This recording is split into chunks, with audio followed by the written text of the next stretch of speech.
Hello and welcome to एकदम original YouTube channel. और आज की इस वीडियो में हम बात करने वाले हैं एसएसबी इंटरव्यू में होने वाले पर्सनल इंटरव्यू के बारे में। ये पर्सनल इंटरव्यू का पार्ट 1 है और आज की इस वीडियो में हम देखेंगे कि पर्सनल इंटरव्यू होता क्या है, उसमें किस किस तरीके के क्वेश्चंस पूछे जाते हैं और उससे रिलेटेड मैं आपको कुछ टिप्स भी देने वाला हूं जो आपको बिल्कुल हेल्पफुल होंगे। सो इन्हीं सारी चीजों के बारे में आज की इस वीडियो में हम बात करने वाले हैं। So let's start.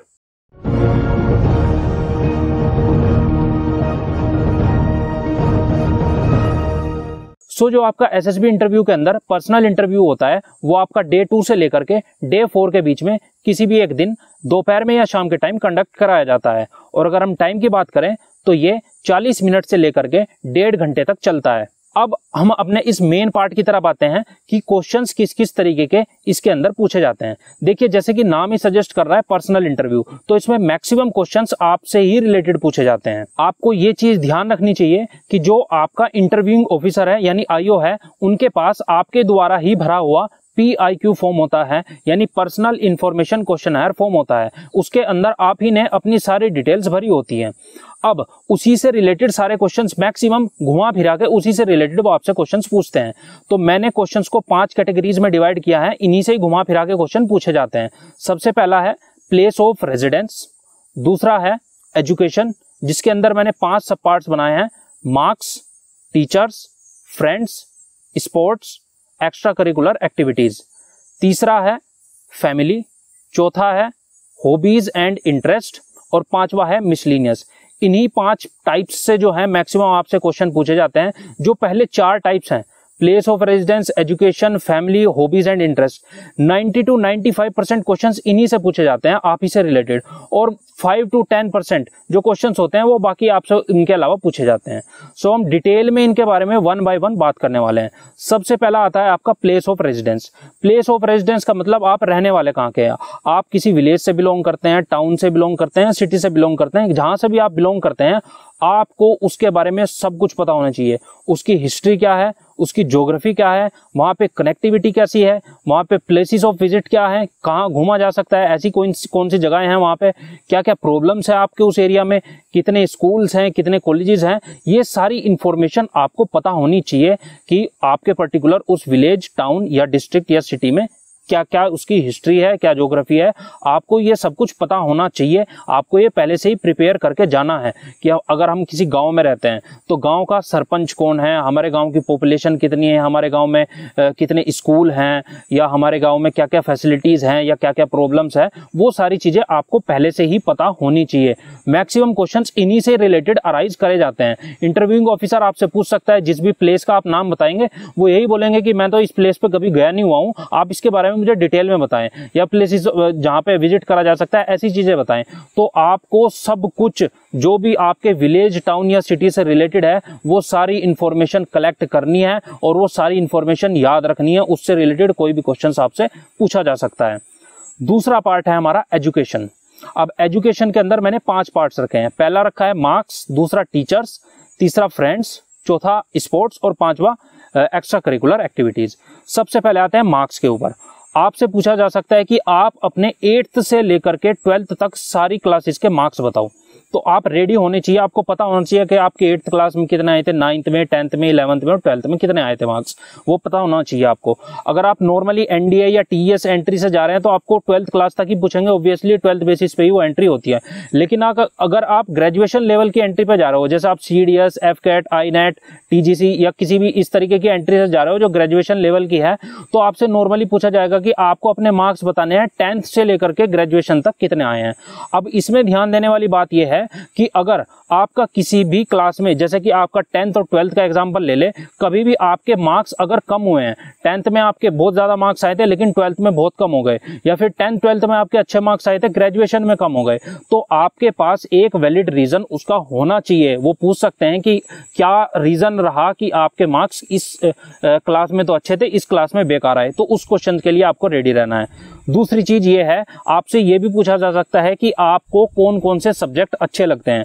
वही फिजिक्स आप बोल सकते हैं मुझे फिजिक्स, केमिस्ट्री या मैथ्स अच्छा लगता है। मेन चीज ये ध्यान रखनी है, जो भी आप बोलेंगे सच ही बोलना है, क्योंकि अगर आपने ये बोला फिजिक्स और उन्होंने क्वेश्चन आपसे पूछ लिया फिजिक्स का ही कोई, क्योंकि अगर आपको फिजिक्स अच्छा लगता है, आपको के फिजिक्स में अच्छे नंबर आते हैं, तो इसका मतलब आपको फिजिक्स की नॉलेज है, तो वो आपसे उससे रिलेटेड क्वेश्चन पूछेंगे, और अगर आप नहीं बता पाते हैं तो वो एक नेगेटिव इंपैक्ट डालता है। तो जो भी आप बोलेंगे कि आपको सबसे अच्छा सब्जेक्ट कौन सा लगता है, तो आप ध्यान से बोले। ये तो हो गई मार्क्स और सब्जेक्ट की बात। अब दूसरे बात आती है टीचर्स के ऊपर। टीचर से रिलेटेड आपसे यही क्वेश्चन पूछा जाता है कि आपके बेस्ट टीचर कौन है, या फिर आप किन किन टीचर को पसंद नहीं करते हैं, आपको उनसे रिलेटेड क्वेश्चन पूछा जाता है। सो मेरी राय तो यही है, और मैक्सिमम यही आंसर करते हैं लोग कि टीचर्स तो सारे ही अच्छे होते हैं। नॉर्मली आइडियली यही आंसर होना चाहिए कि टीचर्स तो सारे अच्छे होते हैं, लेकिन जो आपको बेस्ट अच्छा लगता है टीचर, आप वो बताइए। लेकिन आप जिस भी टीचर की जो भी क्वालिटी बता रहे हैं, उसके साथ उसका रीजन भी दीजिए कि मुझे ये टीचर अच्छे लगते थे, तो ये मेरे टीचर बेस्ट टीचर थे, तो वो क्यों थे, क्यों मैं उन्हें सबसे ज्यादा पसंद करता था, क्योंकि वो स्टूडेंट्स के बहुत क्लोज थे, उन्हें बड़े डीप तरीके से समझा देते थे, बहुत मदद करते थे। इस तरीके से आप चीजें बता सकते हैं। मेन चीज ये है, जो भी आंसर दोगे विद रीजन दोगे। अगर आप बैड टीचर की बात करें तो कुछ उसमें बोलने की जरूरत नहीं है। आप ये बोल सकते हैं मेरे लिए कोई भी बैड टीचर नहीं था, सब अच्छे टीचर थे, लेकिन कुछ बेस्ट थे बस उनमें से। So eventually they are teaching us for our bright future. तो इसमें कोई बैड थिंग वाली बात ही नहीं है, तो मुझे ऐसी कोई प्रॉब्लम आई नहीं है। तो टीचर के बारे में बस मेन चीज यही है, आपको बेस्ट टीचर का नाम ध्यान रखना है और उनकी क्या क्वालिटी जो आपको अच्छी लगी है वो पूछ सकते हैं आपसे। तीसरा पॉइंट आता है फ्रेंड्स का। अब फ्रेंड्स में भी आपसे ये पूछा जा सकता है कि कौन से ऐसे आपके फ्रेंड्स हैं जिनको आप लाइक करते हैं, यानी आपके बेस्ट फ्रेंड कौन है, और किनको आप पसंद नहीं करते। सो मेनली आपको पसंद करने वाली चीज तो बोलनी ही नहीं है। सबसे पहली बात तो यही है, आपको यही बोलना है कि मैक्सिमम नॉर्मली यही आंसर होना चाहिए सबका कि मेरे तो बहुत सारे दोस्त हैं, सबको पसंद करता हूँ, सब अच्छे दोस्त हैं, चाहे वो मेरे कॉलेज के अंदर दोस्त हैं, स्कूल के अंदर दोस्त हैं, या मेरे लोकेलिटी में, मेरे विलेज में या सिटी में रहते हैं, वो सब के सब अच्छे हैं।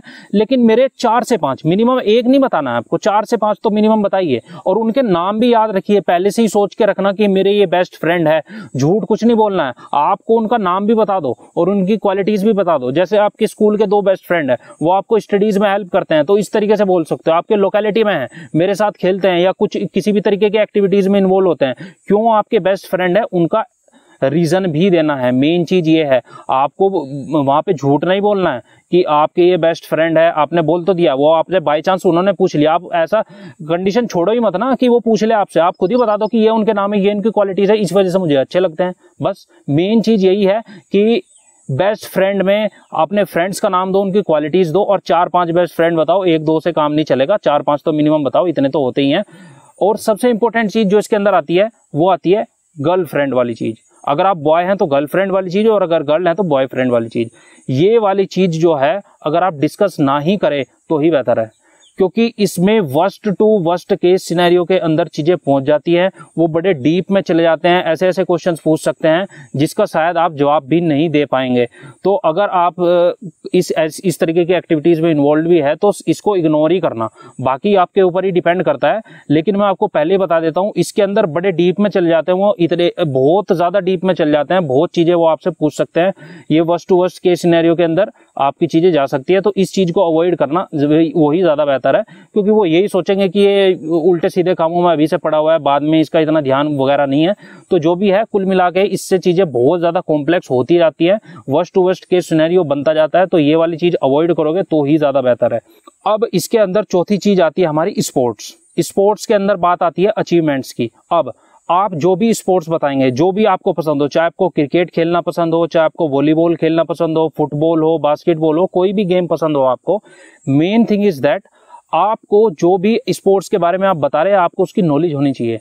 अगर आप बता रहे हैं कि मुझे वॉलीबॉल पसंद है, तो आपकी जो ग्राउंड होता है उसकी डायमेंशंस पता होनी चाहिए, नेट की कितनी हाइट होती है वो पता होनी चाहिए। आप क्रिकेट बोल रहे हैं तो कितनी डिस्टेंसेस होती हैं विकेट्स के बीच में, बाकी जितनी भी रिलेटेड टर्मिनोलॉजीज वगैरह होती हैं वो सब कुछ आपको पता होना चाहिए, क्योंकि अगर आप वो स्पोर्ट खेलते हैं तो आपको उसकी टर्मिनोलॉजीज वगैरह का पता होगा, और ये सारी चीजें मैटर करती है। अगर आपने स्पोर्ट बोल दिया, वो किसी से भी रिलेटेड क्वेश्चन पूछ सकते हैं।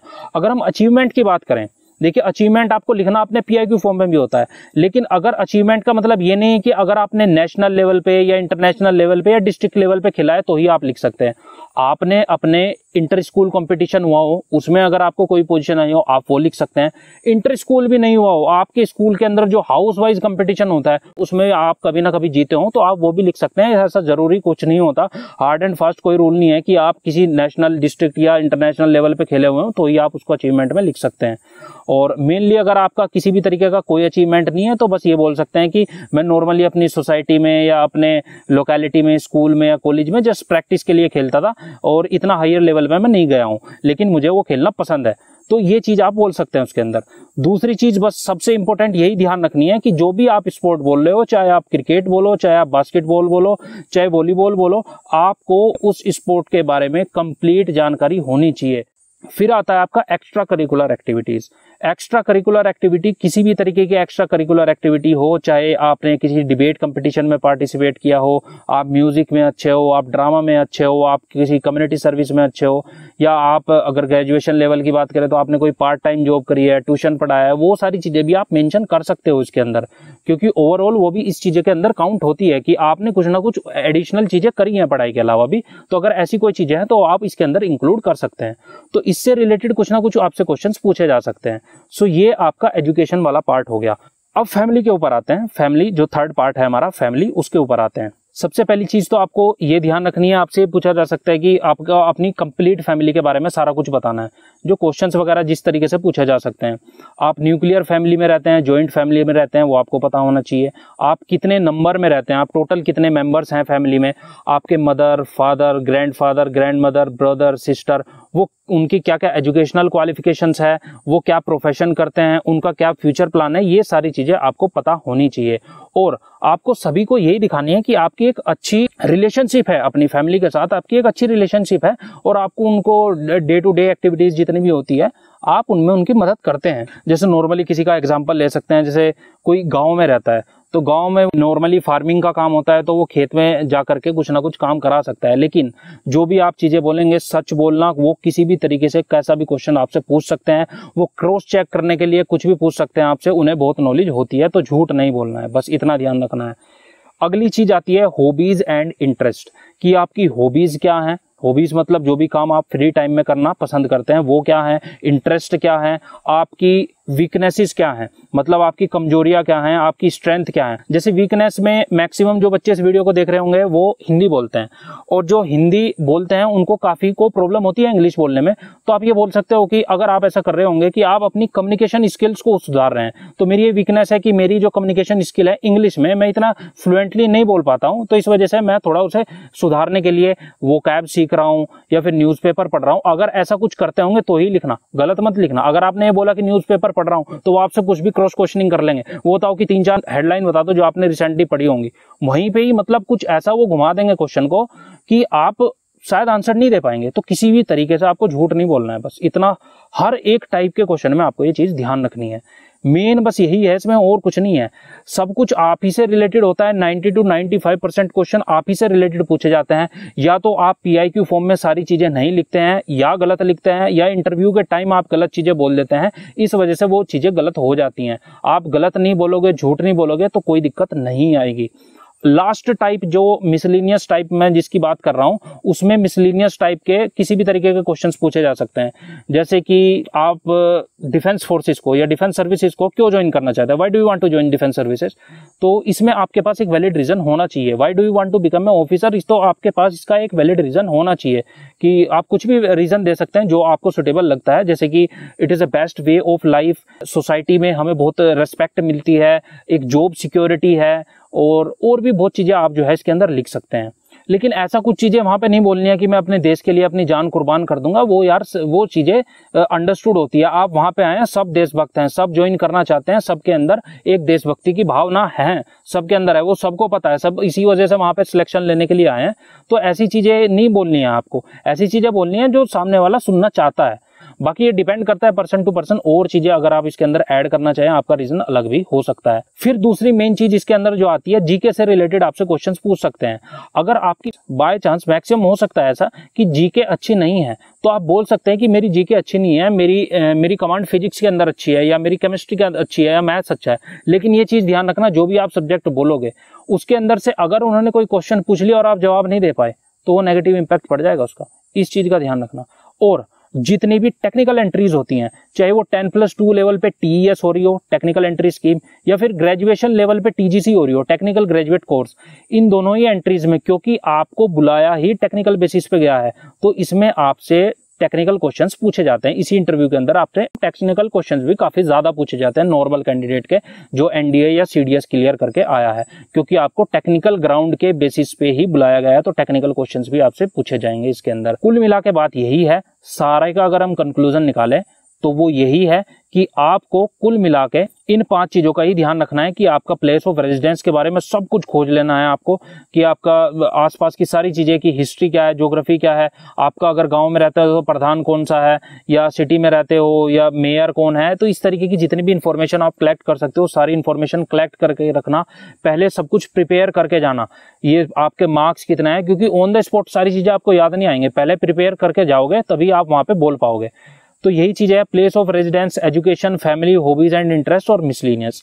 अब मैं आपको कुछ टिप्स के बारे में बताने वाला हूँ। 5 टिप्स हैं जो मैं आपको बताने वाला हूँ, वो थोड़ा ध्यान रखेंगे तो आपको थोड़ी और ज्यादा मदद मिलेगी। सबसे पहली चीज, you should fill each and every detail in your PIQ form एकदम ओरिजिनल। जो भी आप अपने पर्सनल इंफॉर्मेशन क्वेश्चनर फॉर्म में डिटेल्स भर रहे हैं वो बिल्कुल ओरिजिनल भरनी है, बिल्कुल सही भरनी है, कोई भी गलत डिटेल नहीं भरनी है। अगर आपके अंदर वो क्वालिटी है ही नहीं और वो उसके अंदर आप शो कर रहे हैं तो वो पकड़ लेंगे। इंटरव्यूइंग ऑफिसर जो आपके सामने बैठे हुए हैं आपसे बहुत होशियार है, उनके सामने बहुत बच्चे आते हैं डेली, उन्हें बहुत एक्सपीरियंस है, वो एकदम पकड़ लेंगे आपको। तो ज्यादा ओवर स्मार्ट नहीं बनना है, आपको सिर्फ स्मार्ट ही रहना है और उसके अंदर जितनी भी चीजें हैं एकदम ऑथेंटिक और सही चीजें लिखनी है जो भी आपका PIQ फॉर्म होगा, क्योंकि PIQ फॉर्म के थ्रू ही वो आपसे क्वेश्चन पूछ रहे हैं। सेकंड टिप ये है कि don't lie in your personal interview. Personal interview में किसी भी तरीके का झूठ नहीं बोलना है, बातों को घुमाना नहीं है, झूठ नहीं बोलना है, टू द पॉइंट आंसर देना है, विद रीजन आंसर देना है, और कोई प्रॉब्लम नहीं है। सामने वाले बहुत एक्सपीरियंस है, वो आपका झूठ पकड़ लेंगे, बस इतना ध्यान रखना है, झूठ नहीं बोलना है। थर्ड टिप ये है, whenever you are replying to IO try to answer with reason, it shows your reasoning ability.